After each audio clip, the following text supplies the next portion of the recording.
recently I saw an article on X from Lisa Hanna speaking to the fact that she believes both parties, both of the two colonial parties, are guilty of nepotism and other unwholesome activities that affects the way government works and the effectiveness of government and the efficiency of government. So I posted I posted something on our what do you call it now, on our TikTok page to identify that she's being very hypocritical, because if she was the leader of the party in question, she would not be saying anything right now. Somebody else also said that if she was running for office, she also wouldn't say anything. Like right now, she's not running again at the moment. So she's trying to have her cake and eat it. So I wrote something about this on our page, and some people, take exception to what I've said, but I'm being very honest. I mean, here's what, Miss Anna is saying, and what she's saying is not wrong. She's pointing out that the two colonial parties are very bad for Jamaica because of how they operate the whole governance structure, the nepotism, the deception, the lack of accountability, the lack of proper oversight, the inefficiencies that waste billions of tax dollars and also steal billions of tax dollars. And I absolutely agree with her. The problem is she's a part of the gang, one of the gangs that have done that. And she has been a part of that gang for some time. But now she's recognizing it. In fact, she said in her commentary, she said that, she came in naive, and then she saw what was going on, and then she's told that, you can't do this or can't do that because I know so we do things. But she remained in it. She has gone in naive, as she said, and she has remained. So she joined what she didn't know was a gang, which means she wasn't qualified to be an MP in the first place. Because if you're going to join a group and work for this group, you should be aware of what group you're joining. And so Lisa, like all the others in there, should have assessed, why am I joining this political party? What about it that attracts me? Not just the fairy tale part either. You need to look at the actual performance of this political party, investigate what it has done or haven't done, and then come to a conclusion about whether or not you want to be a part of this. And so Lisa Hanna decided, after checking out one of the two parties, that she would join one of them. And she has remained in it ever since. But now she wants to tell us that it's bad, but not just it, but also the other one. And that therefore justifies her staying in the bad that she knows. So if you accidentally join a gang and then recognize that the gang is a gang and it's involved in bad things, the longer you stay in that gang is the more culpable you are.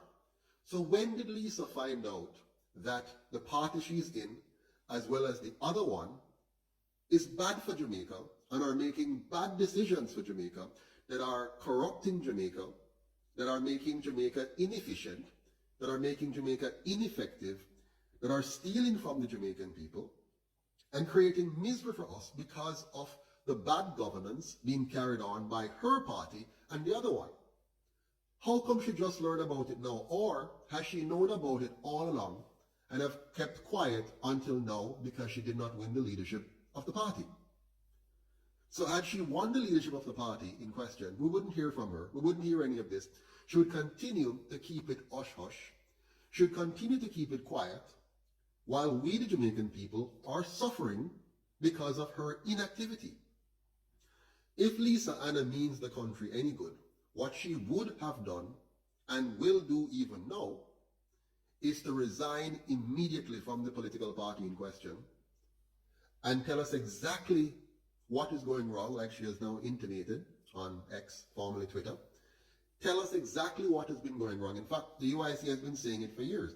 We have told the Jamaican people that what we have is a very morally bankrupt system, a deceptive system of governance, a deceptive political system, that the PSOJ oligarchs, the richest companies in Jamaica, are using these two colonial parties to distract, deceive, and gradually destroy the Jamaican people by stealing our wealth by stealth. They are using the political machinery that is supposed to look out for the interest of the Jamaican people to actually steal from the Jamaican people. And this is making these companies richer and richer at the expense of the Jamaican people, while they're using two parties to fool the people into thinking that they actually have a choice. My fellow Jamaicans, you have no choice in those two parties. They are two sides of the same coin. And every time you elect one, you are electing the PSOJ oligarchs that funds and owns them. The PSOJ oligarchs give them the money at election time and in between to continuously fool you.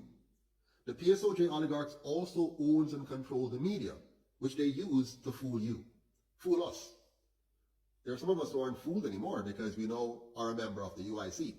And the United Independence Congress of Jamaica is committed to uniting the Jamaican people, liberating the Jamaican people, and empowering the Jamaican people. That is why we spend so much time educating you about the system. Because the system is the problem. And as long as we maintain the system that these two colonial parties embraced from their colonial masters and foisted upon us with the full support and backing of the PSOJ oligarchs, as long as we allow that system to persist, it will continue to rob us of our vitality, rob us of our morality, and rob us of our prosperity. And they have been consistently robbing us now for 80 long years, 8 decades, from the first election in 1944 and before. Because the Orange Party is about 84 or 85 years old, and the Green Party is about 80, 81 or 80 so years old. They've been around for a while. And they were used, mark my word, remember, they were used, these two colonial parties, they were used to destroy Marcus Garvey and push him out of Jamaica, and to destroy the political party he created, which was the one true party, because that party was not coming from the colonial masters and would not have embraced the colonial masters' constitution, and would not have allowed the plantocracy then, which is the PSOJ oligarchs now, to control it.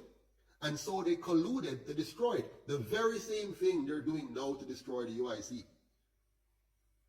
They're colluding to destroy the UIC. They're making sure that they keep us out of mainstream media because they know the people still rely on mainstream media generally and sees mainstream media as the authenticator of persons who they should trust and vote for. So the oligarchs use the media to push on us and before us and say, these are the two parties you need to vote for. And they do it subtly by making sure every news item at the two of them you see. And you don't see the UIC. No matter what we say, you won't see us normally there. Except if they find something bad they want to pin on us or talk about. Then they will show it. They are tricking us and they have tricked us, and it has gone on for far too long. So I am encouraging all of you, every one of you, go to uicjamaica.com, register today, become a member of the UIC, join, volunteer and donate, and help us to take back the country. We can do it, but we have to understand the game. And the game is the PSOJ money back to party to trick us into voting for one of the two because it's still the PSOJ. Now we have to back our own party, the UIC, by joining, volunteering and donating, and together we can take back our country. We can beat them at their own game. Don't listen to Lisa or any one of them. They are tricksters, deceivers, and liars. We must do better than this now. We can take back our country.